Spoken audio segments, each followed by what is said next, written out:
Friends, welcome to my blog. ಇವತ್ತಿನ blog ಏನಂದರೆ ಹೆಲ್ತಿಯಾಗಿ ಮನೇಲೇ ಡ್ರೈ ಫ್ರೂಟ್ಸ್ ಲಡ್ಡುನ ಹೇಗೆ ಮಾಡೋದು ಅಂತ ತಿಳ್ಕೊಳ್ಳೋಣ ಬನ್ನಿ. ನಾನು ಮನೇಲೇ ಇರುವಂಥ ಡ್ರೈ ಫ್ರೂಟ್ಸ್ನ ಯೂಸ್ ಮಾಡ್ತಾ ಇದ್ದೀನಿ. ಯಾಕಂತಂದರೆ ಇದನ್ನು ನಾನು ಒಂದು ವಾರ ಮುಂಚೆ ತೊಗೊಬಂದಿದ್ದೆ ಅಷ್ಟೇ. ಅದಕ್ಕೆ ಎಕ್ಸ್ಟ್ರಾ ಇನ್ನೇನಾದರೂ ಡ್ರೈ ಫ್ರೂಟ್ಸ್ ಬೇಕಾ ಅಂತ ಹೋಗಿ ತೊಗೊಂಡಿಲ್ಲ, ಇರೋದನ್ನು ಮಾತ್ರ ಬಳಸ್ತಾ ಇದ್ದೀನಿ.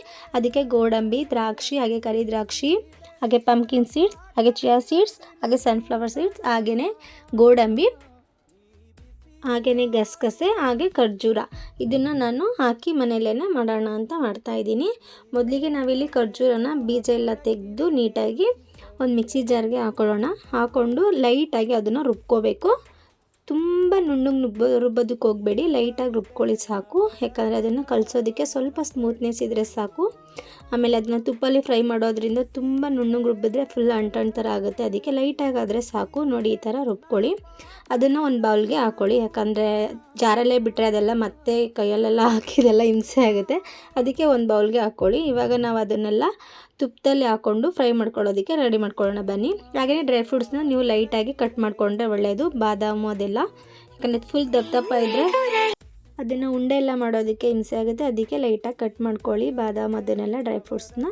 ಹಾಗೆಯೇ ಮೊದಲು ಒಂದು ಪ್ಯಾನಿಗೆ ಅದನ್ನು ಲೋ ಫ್ಲೇಮಲ್ಲೇ ಇಟ್ಟಿರಿ, ಜಾಸ್ತಿ ಹೈ ಮಾಡೋದಕ್ಕೆ ಹೋಗಬೇಡಿ. ಹಾಗೆಯೇ ಒಂದು ಸ್ಪೂನ್ ತುಪ್ಪ ಹಾಕಿ ನೀವು ಯಾವ ರೀತಿ ಡ್ರೈ ಫ್ರೂಟ್ಸ್ನ ತೊಗೊತಿರೋ ಅದರ ಮೇಲೆ ತುಪ್ಪ ಹಾಕ್ಕೊಳ್ಳಿ. ಯಾಕಂದರೆ ಸ್ವಲ್ಪ ಜಾಸ್ತಿ ತೊಗೊಂಡ್ರೆ ಒಂದು ಸ್ವಲ್ಪ ಜಾಸ್ತಿನೇ ಇರಲಿ, ಸ್ವಲ್ಪ ಕಮ್ಮಿ ತೊಗೊಂಡ್ರೆ ಸ್ವಲ್ಪ ಕಮ್ಮಿನೇ ಇರಲಿ.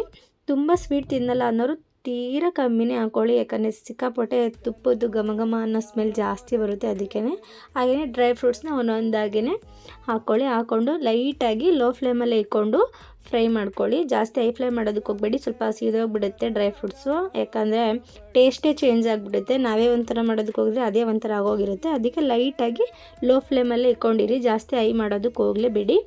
ಹಾಗೆಯೇ ಡ್ರೈ ಫ್ರೂಟ್ಸ್ ಸಿಕ್ಬಿಟ್ಟು ಆಮೇಲೆ ಎಲ್ಲಾದರೂ ಹೋಗ್ತೀವಿ ಅಂದ್ಬಿಟ್ಟು ಹೊರಗಡೆ ಹೋಗೋದು, ಒಂದೆರಡು ನಿಮಿಷ ಅಲ್ಲಿ ಹೋಗೋದು ಇಲ್ಲೋಗೋದು ಆ ಥರ ಮಾಡೋದಕ್ಕೆ ಹೋಗಬೇಡಿ, ಅದು ಸೀದೋಗಿಬಿಡುತ್ತೆ. ಅದಕ್ಕೆ ಆದಷ್ಟು ಅಲ್ಲೇ ನಿಂತ್ಕೊಂಡು ಅದನ್ನು ಲೋ ಫ್ಲೇಮಲ್ಲೇ ಫ್ರೈ ಮಾಡ್ತಾ ಇರಿ.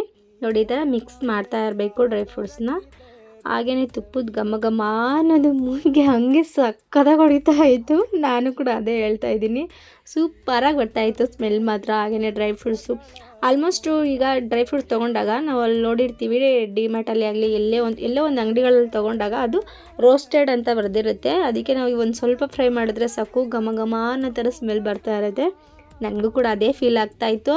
ಹಾಗೆಯೇ ಫಸ್ಟೇ ಒಂದೆರಡು ಬಾಯಿಗೆ ಹಾಕ್ಬಿಡೋಣ ಅನಿಸ್ತಾಯಿತ್ತು, ಆದರೆ ಬೇಡ, ಲಡ್ಡು ಮಾಡಿಬಿಡೋಣ ಆರಾಮಾಗಿ, ಆಮೇಲೆ ಕುತ್ಕೊಂಡು ತಿನ್ನೋಣ ಅಂತ ಅಂದ್ಕೊಂಡು ಈ ಥರ ಮೀಡಿಯಮ್ ಫ್ಲೇಮಲ್ಲೇ ಫ್ರೈ ಮಾಡ್ತಾ ಇದ್ದೀನಿ. ನೀವೇ ನೋಡ್ಬೋದು ಲೈಟಾಗಿ ಕಲರ್ ಚೇಂಜ್ ಆಗ್ತಾ ಇದೆ ಡ್ರೈ ಫ್ರೂಟ್ಸ್ದೆಲ್ಲ. ಆಲ್ಮೋಸ್ಟು ಒಂದು ರೇಂಜ್ಗೆ ಮೀಡಿಯಮಾಗಿ ಕಲರ್ ಚೇಂಜ್ ಆಗಬೇಕು, ತೀರಾ ಕಲರ್ ಚೇಂಜ್ ಆಗಬಾರ್ದು. ಹಾಗೆಯೇ ಕಲರ್ ಚೇಂಜ್ ಆಗದೇನೂ ಕೂಡ ಇರಬಾರ್ದು, ಲೈಟಾಗಿ ಚೇಂಜ್ ಆಗಿರಬೇಕು. ನೀವೇ ನೋಡ್ಬೋದು. ಮೇನ್ ಇಂಪಾರ್ಟೆಂಟ್ ಏನಂದರೆ ಲೋ ಫ್ಲೇಮಲ್ಲೇ ಇಕ್ಕಿರಬೇಕು. ಜಾಸ್ತಿ ಹೈ ಫ್ಲೇಮ್ ಹಾಕ್ಬಿಟ್ರೆ ಏನಾಗ್ಬಿಡುತ್ತೆ, ಜಾಸ್ತಿ ರೋಸ್ಟ್ ಆಗಿಬಿಡ್ತದೆ. ಆವಾಗ ಅದು ಬಾಯಲ್ಲೆಲ್ಲ ಕಟಮ್ ಅನ್ನೋ ಥರ ಅನಿಸುತ್ತೆ. ಲೈಟಾಗಿ ಒಂದು ಸ್ವಲ್ಪ ಟೇಸ್ಟು ಚೆನ್ನಾಗಿರಬೇಕು. ಹಾಗೆಯೇ ಫ್ರೈ ಆಗಿದೆ ಅನ್ನೋ ಥರನೂ ಇರಬೇಕು, ಫ್ರೈ ಆಗಿಲ್ಲ ಅನ್ನೋ ಥರನೂ ಇರಬೇಕು. ಆ ಥರ ಬೇಯಿಸ್ಕೊಂಡ್ರೆ ಸಾಕು, ಅಂದರೆ ಫ್ರೈ ಮಾಡಿಕೊಂಡ್ರೆ ಸಾಕು ಡ್ರೈ ಫ್ರೂಟ್ಸ್ನ. ನೀವೇ ನೋಡ್ಬೋದು ಲೈಟಾಗಿ ಕಲರ್ ಚೇಂಜ್ ಆಗ್ತಾ ಇದೆ. ಹಾಗೆಯೇ ಸ್ಮೆಲ್ ಕೂಡ ಅಷ್ಟೇ ಘಮ ಘಮ ಘಮ ಅಂತ ಆಯಿತು. ತುಪ್ಪ ಸ್ಮೆಲ್ಲಂತೂ ಮೂಗಿಗೆ ಹೊಡಿತಾ ಇತ್ತು ಅಂತಲೇ ಹೇಳ್ಬೋದು. ಇದೇ ಥರ ಆರಾಮಾಗಿ ಅದನ್ನು ಒಂದು 5 ನಿಮಿಷ ಫ್ಲೇಮ್ನ ಆಫ್ ಮಾಡಿಬಿಡಿ. ಯಾಕಂತಂದರೆ ಅದು ಸ್ವಲ್ಪ ತಣ್ಣಗಾಗೋ ಥರ ಪಕ್ಕಕ್ಕೆ ಇಟ್ಕೊಬಿಡೋಣ. ಅದರಲ್ಲೇ ಇಟ್ಟರೆ ಸ್ವಲ್ಪ ಡ್ರೈ ಆಗಿಬಿಡುತ್ತೆ. ಅದಕ್ಕೋಸ್ಕರನೇ ಒಂದು ತಟ್ಟೆಗೆ ಹಾಕ್ಕೊಬಿಡೋಣ. ಅದರಲ್ಲೂ ಕೂಡ ತುಪ್ಪ ಎಲ್ಲ ಇರುತ್ತಲ್ವ ಪ್ಯಾನಲ್ಲಿ, ಅದರಿಂದ ಆ ಪ್ಯಾನಲ್ಲಿಂದ ಮತ್ತೆ ತಟ್ಟೆಗೆ ಹಾಕ್ಕೊಂಡ್ರೆ ಆ ತುಪ್ಪ ಎಲ್ಲ ತಟ್ಟೆಗೆ ಇಳಿದಿರ್ತದೆ. ಹಾಗೆ ಡ್ರೈ ಫ್ರೂಟ್ಸ್ ಕೂಡ ಮತ್ತೆ ಇದಾಗುತ್ತೆ. ಮತ್ತು ನಾವು ಪ್ಯಾನ್ ಆನ್ ಮಾಡ್ತಾಯಿದ್ದೀವಿ. ಯಾಕೆ ಅಂತಂದರೆ ಖರ್ಜೂರನ ಅದನ್ನು ಫ್ರೈ ಮಾಡೋದಕ್ಕೆ. ಇವಾಗ ನಾವು ಅದನ್ನ ರುಬ್ಬಿದ್ದೀವಲ್ವ, ಡೈರೆಕ್ಟ್ ಹಂಗೇ ಮಿಕ್ಸ್ ಮಾಡೋರು ಮಾಡ್ತಾರೆ, ಆದರೆ ಸ್ವಲ್ಪ ಟೇಸ್ಟ್ ಚೇಂಜ್ ಇರುತ್ತೆ.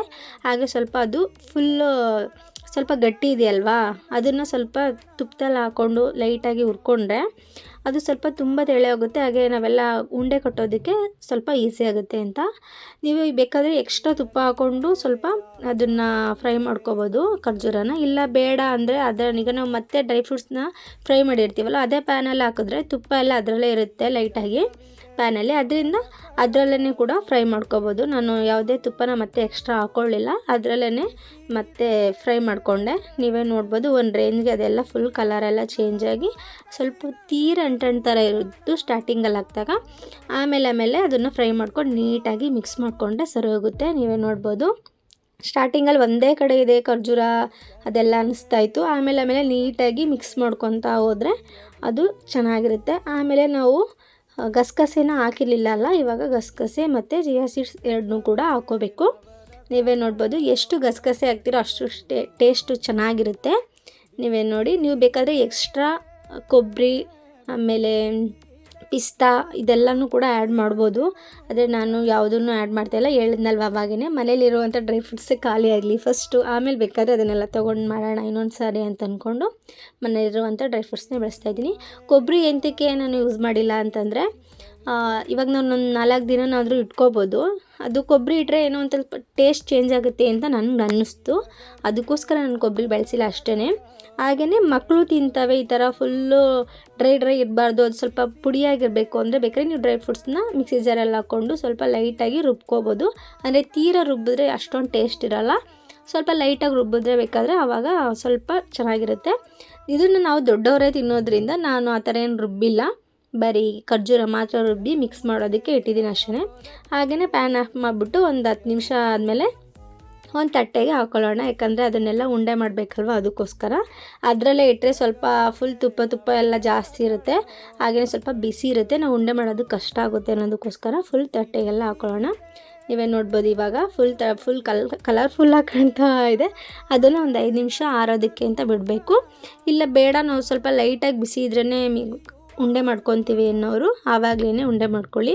ನೀವು ಕೈಗೆ ಎಕ್ಸ್ಟ್ರಾ ತುಪ್ಪ ಹಾಕೊಳ್ಳೋದೇನು ಬೇಕಾಗಿಲ್ಲ, ಯಾಕಂದರೆ ನಾವು ಫ್ರೈ ಮಾಡಿರೋದು ಹಾಗೆಯೇ ಅದೆಲ್ಲ ಫ್ರೈ ಮಾಡಿರೋದ್ರಲ್ಲೇ ತುಪ್ಪ ಜಾಸ್ತಿ ಇರುತ್ತೆ, ಅದರಿಂದ ಹಾಗೆಯೇ ಉಂಡೆ ಮಾಡ್ಕೊಬೋದು. ನೀವು ಯಾವ ಶೇಪಲ್ಲಾದರೂ ಮಾಡ್ಬೋದು ಅಂತ ಹೇಳ್ತಿದ್ದೀನಿ. ನಾನು ಆಲ್ಮೋಸ್ಟ್ ರೌಂಡಲ್ಲೇ ಮಾಡಿದ್ದೀನಿ. ಈಗ ನಮ್ಮ ಪಕ್ಕದ ಮನೆಯವ್ರು ಒಂದು ಟ್ರೈ ಮಾಡಿದಾಗ ಅವರು ಒಂದು ಬೇರೆ ಶೇಪಲ್ಲಿ ಮಾಡಿದರು, ನಾನು ಸ್ವಲ್ಪ ಉಂಡೆಲೇ ಇರಲಿ ಅಂತ ಅಂದ್ಬಿಟ್ಟು ಉಂಡೆಲ್ಲೇ ಮಾಡಿದೆ. ನೀವು ಬೇರೆ ಶೇಪಲ್ಲಿ ಮಾಡ್ತೀವಿ ಅಂದರೆ ಒಂದು ಬಾಕ್ಸ್ ಥರ ಇರುತ್ತೆ, ಅದಕ್ಕೆ ಹಾಕ್ಬಿಟ್ಟು ಅದನ್ನು ಕಟ್ ಮಾಡ್ಕೊಳ್ಳೋ ಥರ ಮಾಡ್ಕೊಬೋದು. ನಾನು ಆ ಥರ ಮಾಡಿಬಿಟ್ಟು ನೋಡಿ, ಇವಾಗ ನಾನು ಒಂದೊಂದು ಶೇಪಲ್ಲಿ ಒಂದೊಂದು ಕಟ್ಟಿದ್ದೀನಿ, ಒಂದೊಂದು ದಪ್ಪ ಇದೆ, ಒಂದೊಂದು ಸಣ್ಣ ಇದೆ. ನನಗೆ ಯಾವ ಕೈಯಲ್ಲಿ ಅಳತೆ ಸಿಕ್ತು ಅದ್ರಲ್ಲಿ ಕಟ್ಟಿದ್ದೀನಿ ಅಷ್ಟೇ. ಹಾಗೆಯೇ ನೋಡಿ ಇವಾಗ ಫುಲ್ ಎಲ್ಲ ಉಂಡೆ ಎಲ್ಲ ಸಖತ್ತಾಗಿ ರೆಡಿ ಆಯಿತು. ಹೇಗೆ ಕಾಣ್ತಾಯಿದೆ ಅಂತ ಕಮೆಂಟ್ ಮಾಡಿ. ಸಖತ್ತಾಗಿತ್ತು ಟೇಸ್ಟ್ ಮಾತ್ರ. ನಾನು ಕೂಡ ಆ ವಿಡಿಯೋ ಮಾಡಿದ ತಕ್ಷಣ ಒಂದು ತೊಗೊಂಡು ತಿಂದ್ಬಿಟ್ಟೆ. ತುಂಬ ಅಂದರೆ ತುಂಬ ಚೆನ್ನಾಗಿ ಬಂದಿತ್ತು. ಹಾಗೆಯೇ ತುಂಬ ಸ್ವೀಟ್ ಕೂಡ ಅನ್ನಿಸ್ಲಿಲ್ಲ, ಹಾಗೆ ಮುಖಕ್ಕೆ ಕೊಡ್ದಾಗ ಅನ್ನಿಸ್ಲಿಲ್ಲ ಸ್ವೀಟು.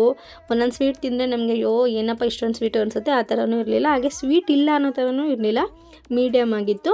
ತುಂಬ ಚೆನ್ನಾಗಿತ್ತು. ಹಾಗೆ ಮಕ್ಳಿಗೂ ಕೂಡ ಮಾಡ್ಕೊಡ್ಬೋದು, ತಿನ್ನಲ್ಲ ಡ್ರೈ ಫ್ರೂಟ್ಸ್ ಅನ್ನೋರ್ಗೂ ಕೂಡ ಇದನ್ನು ಮಾಡಿಕೊಂಡ್ರೆ ಬೇಗ ಮನೇಲಿ ಡ್ರೈ ಫ್ರೂಟ್ಸ್ ಖಾಲಿ ಆಗುತ್ತೆ. ನೀವು ಕೂಡ ಟ್ರೈ ಮಾಡಿ ಇದನ್ನು. ಹಾಗೆ ಈ ವಿಡಿಯೋ ನಿಮಗೆ ಇಷ್ಟ ಆಗಿದರೆ ಲೈಕ್ ಮಾಡಿ, ಕಮೆಂಟ್ ಮಾಡಿ, ಶೇರ್ ಮಾಡಿ, ಹಾಗೆ subscribe to my channel. Thank you all, love you.